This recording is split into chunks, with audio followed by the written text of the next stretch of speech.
Now let's take another look at Nigeria's rising debt profile. And to discuss it, I'm now being joined live from Abuja by a development economist, Professor Ken Ife.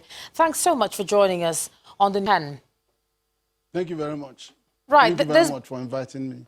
You're welcome. Now, there's been no shortage of opinions since the finance minister said what we have is more of a revenue problem than a debt crisis. Do you think we have a debt crisis? The minister is correct. We don't have a debt crisis. What we do have is a revenue crisis. We are not even experiencing a high degree of fiscal stress. And we have not broken any law. If you look at the Fiscal Responsibility Act of 2007, it stipulated that the deficit to GDP should not exceed 3%. We've not exceeded that. Then on the issue of the external borrowing to GDP and domestic borrowing to GDP and government, the amount set up for debt service to government revenue, he didn't set those. He expected a future assembly to do that. They haven't done that. So we followed the international benchmarks. The benchmark on external borrowing to GDP is 40%. In fact, to be honest with you, Forbes voted Nigeria as the best debt-managed country in Africa.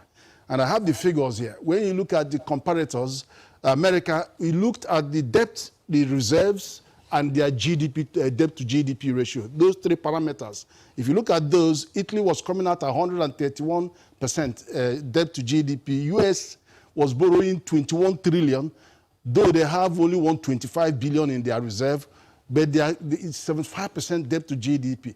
You look at even China and Egypt is about 104% debt to GDP. Nigeria is 21%. We are the farthest. In fact, Forbes fell short of saying Nigeria was the best managed in the world. But it just tells you, but I can understand the anxiety from everybody. Nobody wants to go through what we went through in 2005. But that does not mean that we cannot build the economy. We have to build the economy. The argument is, what are you borrowing the money for? First of all, the FRA says money should be, external borrowing should be for capital project, and it has to be so, otherwise you break the law. But apart from being for capital project, we should only focus, in my view, on those capital projects which are capable of retiring the loan. For example, if you take money to power, you know you will get your money back. There are some areas, if you're going for a road, get toll gates in, get private sector in, so you can get this money back. And also, apart from recovering the money, let it activate other economic sectors in so doing. So those infrastructure should have implications, should build our base. So that is the issue. Then you come to debt servicing. Debt servicing, yes, to GDP, even on paper, at 2.45 trillion to a revenue, expected revenue of 8.155 trillion.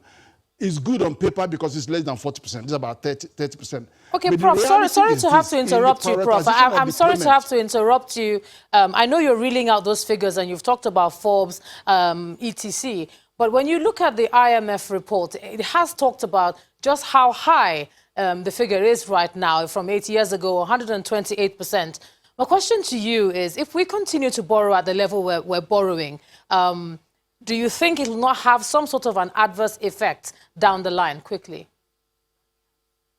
No, I don't think so. The thing is, as the debt is increasing, so is our GDP increasing. So you have to focus on the debt to GDP ratio.